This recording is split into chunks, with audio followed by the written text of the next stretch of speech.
Continuamos con las charlas y presentaciones del día de hoy y la verdad que esta me parece bastante significativa y especial por bastantes razones. Bueno, la primera porque Saúl es un buen conocedor del festival y ha sido él desde distintos ángulos, que ha presentado el año pasado un libro que precisamente se trataba de lugares, bueno, pues un tanto pintorescos, con una historia curiosa. En cierta manera, se puede decir que como Whitechapel también continúa un poquito de esta búsqueda de lugares. Segundo, porque nos lleva contando a través de las páginas del diario para el que trabaja pues la crónica teatral de la ciudad. Entonces me parece maravilloso que seas el que firma el primer texto teatral que se presenta en el Census. Ha habido obras de teatro que hemos representado, el teatro se ha estado presente, pero como la publicación como tal, pues creo que es la primera vez. Y la segunda porque, bueno, comparte pasión por un tema que a mí siempre me ha fascinado también mucho, como es el tema de Jack el Destripador, aunque por supuesto introducido de una manera pues bastante curiosa y que toca muchos otros temas, ¿no? Porque hay cicatrices que todos tenemos como lectores o las ciudades que empiezan en un sitio, pongamos por ejemplo de Whitechapel, ¿vale? Da igual que sea un barrio con una gran comunidad india que está en el nordeste inglés, que tenga un gran mercado donde puedes coger un montón de cosas, un montón de países asiáticos. No tienes la sensación si hasta estar en Whitechapel hasta que vas a los barrios adoquinados donde la historia te dice que ahí sucedió algo terrible que forma parte de nuestra, digamos, conocimiento colectivo, ¿no? Que son los crímenes de Jack el Destripador, los que un hombre aterrorizó, ¿no? Pues sí, es una leyenda macabra en la crónica negra, por así decirlo, de todo el mundo, ¿no?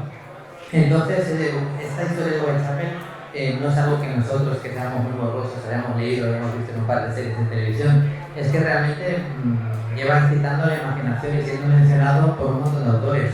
Dickens hablaba de un lugar para nada agradable.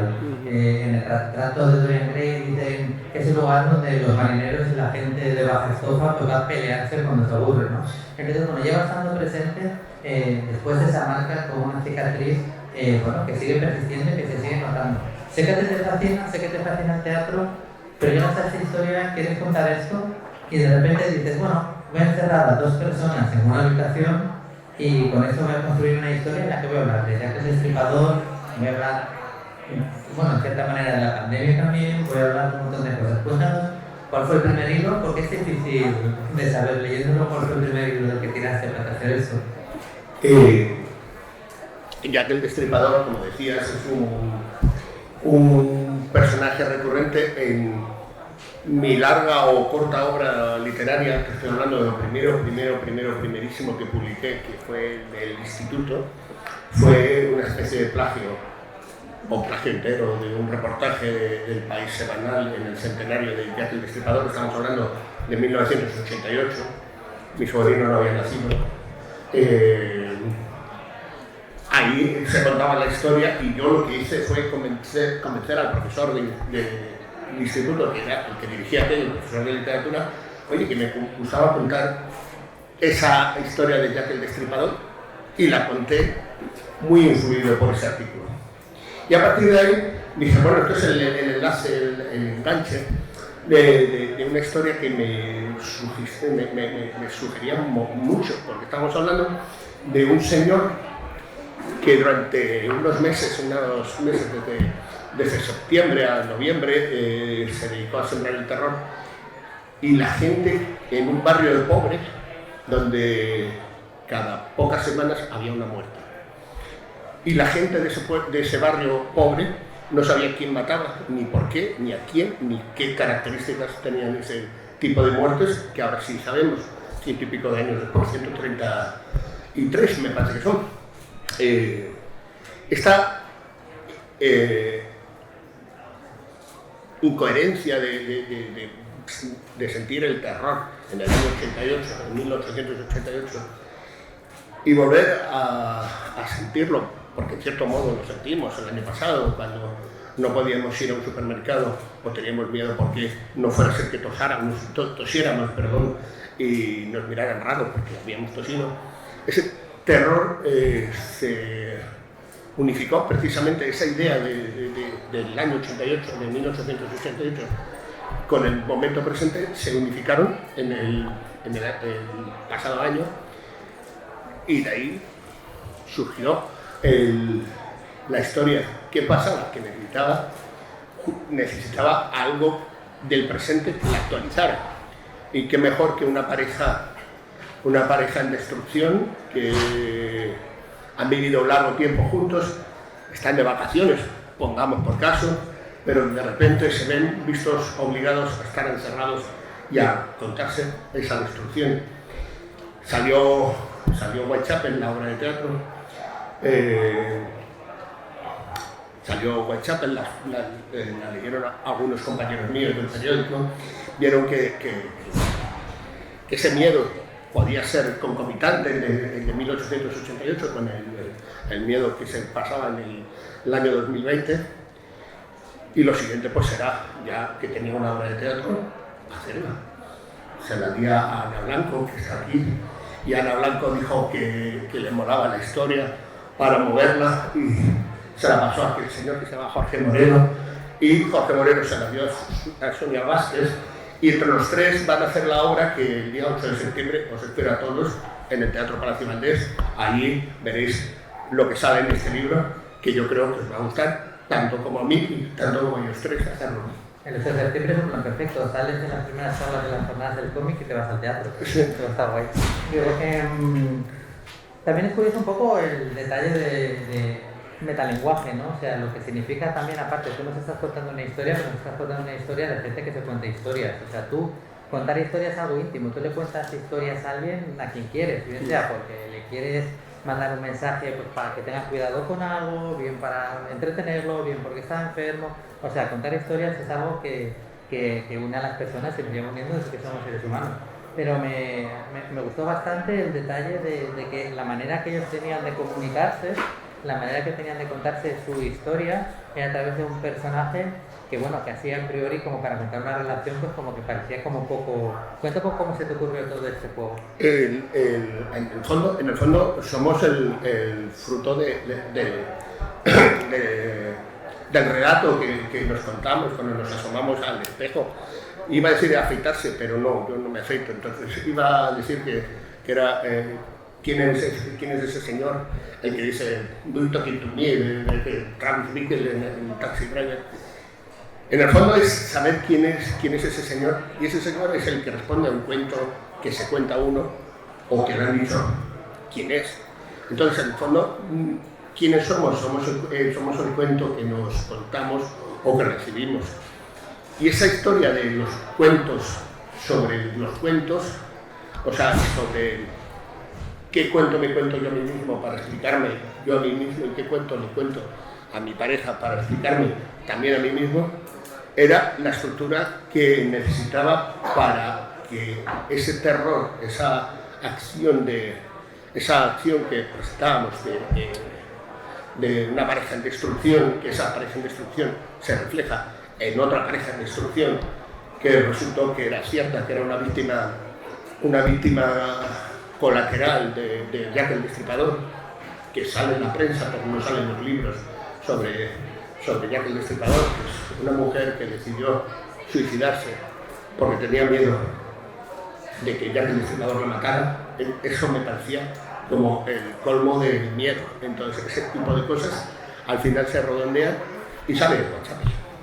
Y bueno, tú has publicado relatos cortos, novelas cortas, teatro. ¿En qué momento decides que el teatro va a ser la herramienta para contar esta historia en la que ya llevaba tanto tiempo pensando? Precisamente el año pasado la única manera de contar esta historia era que los dos personajes se contaran la historia, y como a mí me habían enseñado mi profesora de dramaturgia, que era Carmen Bóvez en Oviedo, me explicaba que el teatro no necesita un narrador, porque lo que sucede es lo que estás viendo, lo que te están contando. Y como he visto tantas veces en tantas obras, necesitaba que fueran los propios personajes los que hablaran, con lo cual no quedaba más remedio. También es verdad que llevo dedicándome a escribir crítica literaria un porrón de años y ya tenía ganas, porque todo el mundo dice que los críticos literarios somos escritores frustrados de teatro, pero yo no era frustrado, simplemente no lo había escrito, entonces no lo había probado. Ahora a lo mejor después de esto me frustro, pero de momento todavía no soy frustrado.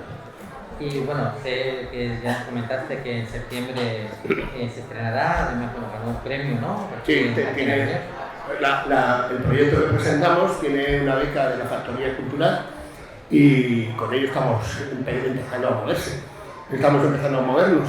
El 8 de septiembre confío mucho en Las Muchachas en Flor, que es la compañía que produce la obra, y me haré muy contento, seré súper feliz, más feliz si cabe de lo que soy ahora al presentar esto otra vez en el centro. Pero todavía no ha habido ensayos, todavía no ha habido... Bueno, sí, ya ha habido ensayos, ¿Y qué tal? ¿Qué pinta va teniendo el nombramiento? Cuéntanos ahora que no nos oye ninguno de los involucrados. Me está gustando, me está gustando, así que yo creo que cuando lo terminen me va a gustar todavía más. Bueno, por supuesto, te queréis aprovechar para hacerle algunas preguntas a Saúl en este rato. Nosotros ya sabéis que usamos el método tecnológico de levantar la mano, que funciona bastante bien. Mientras se os ocurre alguna pregunta, yo sí quería aprovechar para preguntarte, tú decías eso, ¿no? Que llevas haciendo muchos años crítica de teatro y crítica literaria. Y conociéndote yo creo que no, pero muchos de los críticos que luego han pasado al otro lado, le pasó a Daniel Monzón con el cine, le pasó con el montón, siempre dicen que hasta ese primer momento de, bueno, vamos a ver que en su momento tanta caña nos dio, o que todo comentaba, vamos ahora a estar nosotros aquí esperando. ¿En algún momento determinado lo has pensado? Eso lo han sido. Lo han sido con todo mi deseo. Sí. Que vengan a verme los que en algún momento no les ha gustado lo que yo haya podido escribir, que serán pocas veces, ni más. Para mí el teatro me gusta todo, o casi todo. Sí. Y bueno, los personajes, como comentábamos, estaban enterrados, estaban comentados, y cuando lo pasaste, pues sí que tenía que ver bastante con el momento de la situación que se estaba viviendo, en el sentido de, en el caso de ellos no es tampoco como que hubiera un Jack el Destripador, es otro tipo de amenaza también que puede llevar a la muerte en la pandemia, pues el hecho de que no sabes qué está pasando, pero que sabes que algo malo te puede pasar.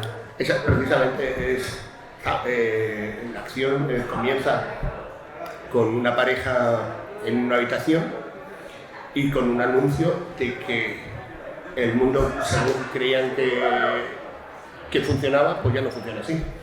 Y ante esa situación o esa incógnita que tienen entre manos, pues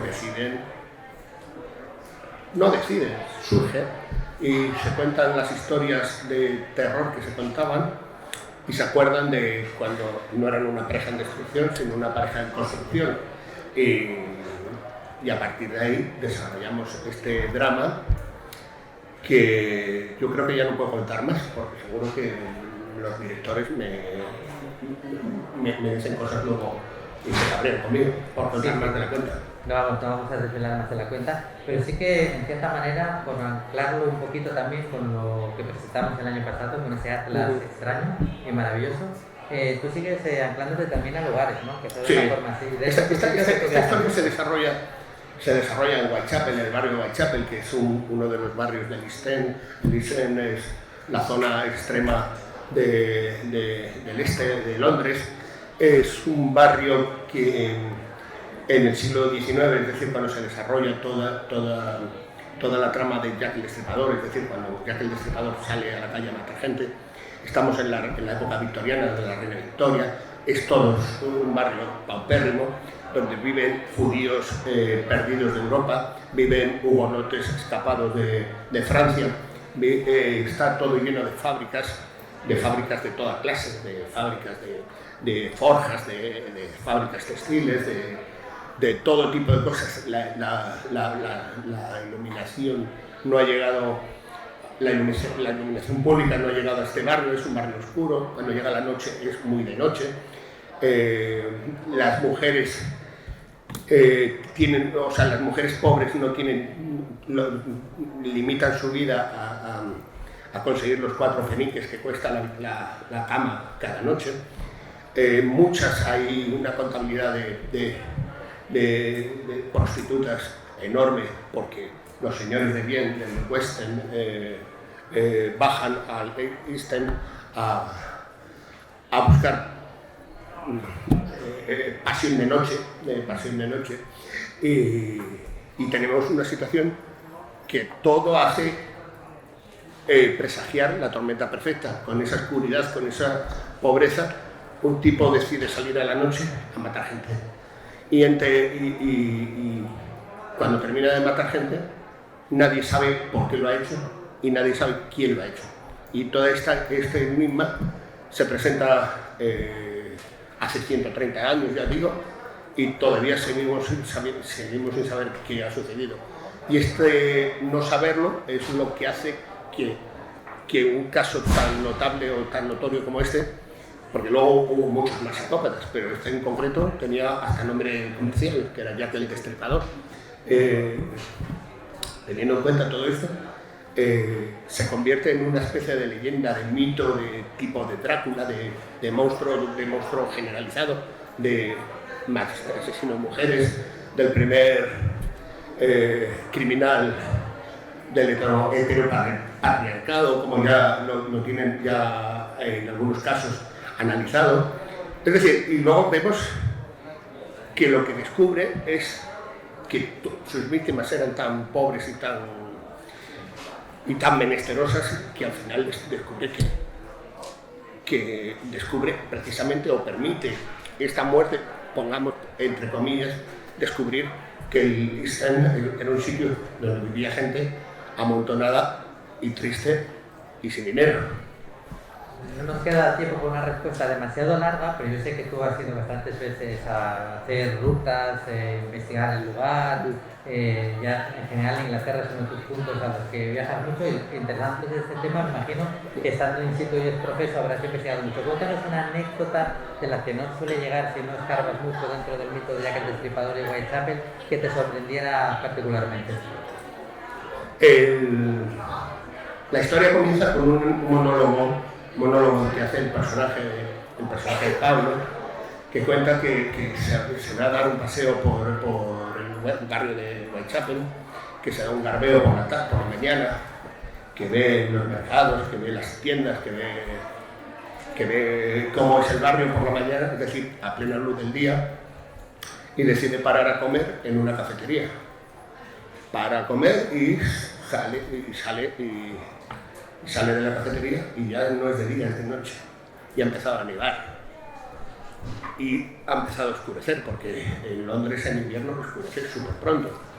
Y ese barrio que era un barrio de vida se convierte en un barrio de muerte, pues ese de barrio de misterio.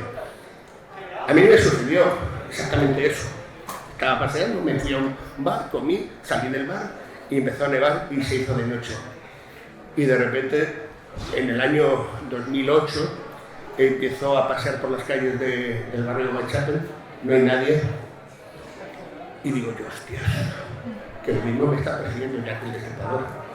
Y ese miedo que yo tenía a nada, porque estábamos en 2008, me pareció, pues eso, una modorra de una sugestión bastante interesante y ahí arranca precisamente este drama, con esa sugestión que me pasó allí.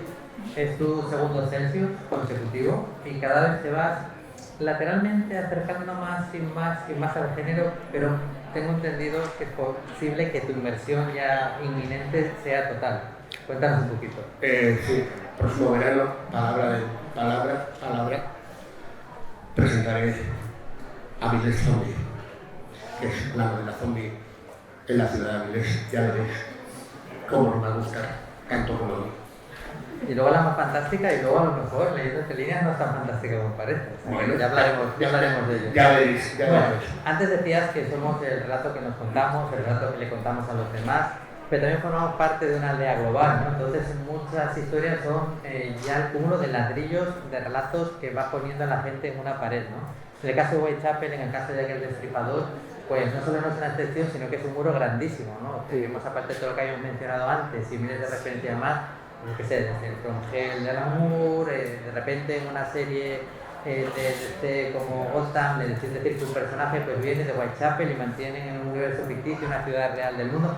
Eso es otro ladrillo más, un ladrillo en este caso con forma maravillosa de teatro, a este muro que tanto ha excitado la imaginación de escritores y de lectores. Y lo mejor que pueden hacer los que seáis de Avilés, evidentemente estar atentos a partir del 8 de septiembre para poder disfrutar de la obra de teatro. Y nosotros estaremos esperando esa inversión total tuya para el año que viene, que ya sabes lo que dicen, que no hay 2 sin 3. Mientras tanto, como siempre, Saúl, te pedimos con un muy fuerte aplauso y el texto sigue. Muchas gracias.